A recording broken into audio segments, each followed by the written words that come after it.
Hello दोस्तों, स्वागत है आपका हमारे YouTube चैनल पर। आज की वीडियो में हम जानेंगे कि महाभारत युद्ध के बाद सारी विधवाओं का क्या हुआ था। क्या उन्होंने अपने जीवन को सुखी बनाने के लिए दूसरा विवाह किया था? तो चलिए शुरू करते हैं। दोस्तों, ये बात तो आप सभी जानते ही हैं कि महाभारत का युद्ध एक ऐतिहासिक युद्ध माना जाता है, क्योंकि ये युद्ध अब तक का सबसे लंबे समय तक चलने वाला युद्ध है। महाभारत युद्ध में लगभग 1,66,00,000,000 योद्धा वीर गति को प्राप्त हो गए थे। तो कहीं ना कहीं ये सवाल सभी के मन में रहता ही है कि इतनी सारी विधवाओं का क्या हुआ होगा। तो आपको भी आज इस सवाल का जवाब मिल जाएगा। बस वीडियो को लास्ट तक देखते रहें। दोस्तों, महाभारत युद्ध का मुख्य कारण राज शासन था, क्योंकि सारा राज शासन कौरवों के हाथों में था। और जब पांडवों ने कौरवों से अपना हिस्सा मांगा तो उन्होंने 1 इंच जमीन देने से भी मना कर दिया, और इसी कारण ये विशाल युद्ध घटित हुआ। इस युद्ध में पांडवों ने कौरवों को परास्त कर दिया और जीत हासिल की। युद्ध के बाद पांचों पांडवों में से सबसे बड़े भाई युधिष्ठिर का हस्तिनापुर के राजा के रूप में राज्याभिषेक किया गया।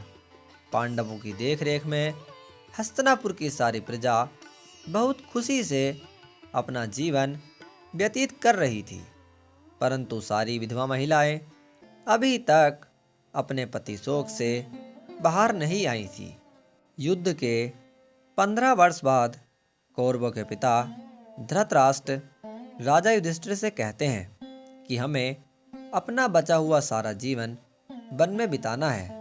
ये बात सुनकर राजा युधिष्ठिर बहुत दुखी हो गए, परंतु विदुर के समझाने पर राजा युधिष्ठिर मान गए और धृतराष्ट्र व उनके संग जो कोई भी वनवास को जाना चाहते थे उन सभी के लिए तैयारी शुरू कर दी गई।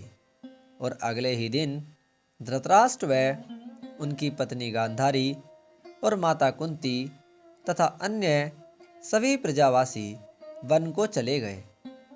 राजा युधिष्ठिर ने गंगा नदी के किनारे पर पहले से ही अपनी सेना से कहकर एक कुटिया बनवा दी थी, जिससे कि ये अपना बचा हुआ जीवन सुखी से व्यतीत कर सकें।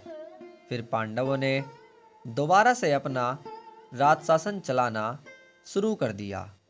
तब कुछ दिनों बाद अचानक पांडवों में से सबसे छोटे भाई सहदेव के मन में माता कुंती व अपने परिवारजनों से मिलने की इच्छा प्रकट हुई।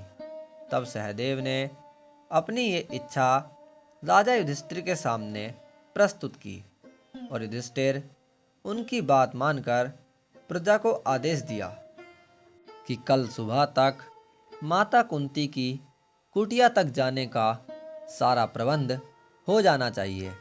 और अगले ही दिन सारे प्रजावासी व सभी विधवा महिलाएं कुटिया की ओर प्रस्थान कर गए। कुटिया पर पहुंचकर सभी अपने परिवारजनों से मिलकर बहुत खुश हुए, परंतु विधवा महिलाएं वहाँ भी एक कोने में बैठकर विलाप कर रही थी। तब अचानक महर्षि वेदव्यास जी उधर से गुजर रहे थे, तो उनकी नज़र उन विधवा स्त्रियों पर पड़ी। तो महर्षि वेदव्यास बहुत दुखी हो गए।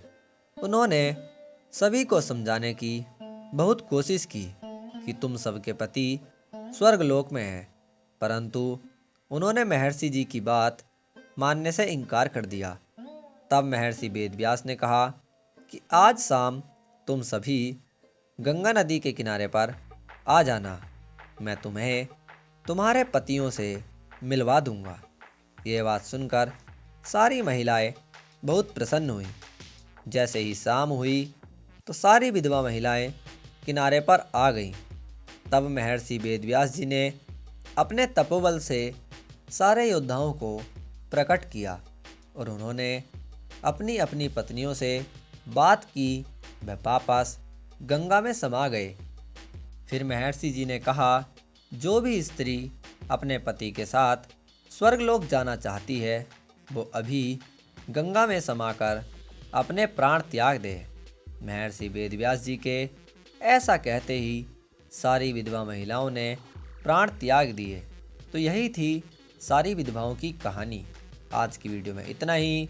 वीडियो को लाइक एंड शेयर करें और ऐसे ही वीडियो देखने के लिए चैनल को कर लें सब्सक्राइब। धन्यवाद।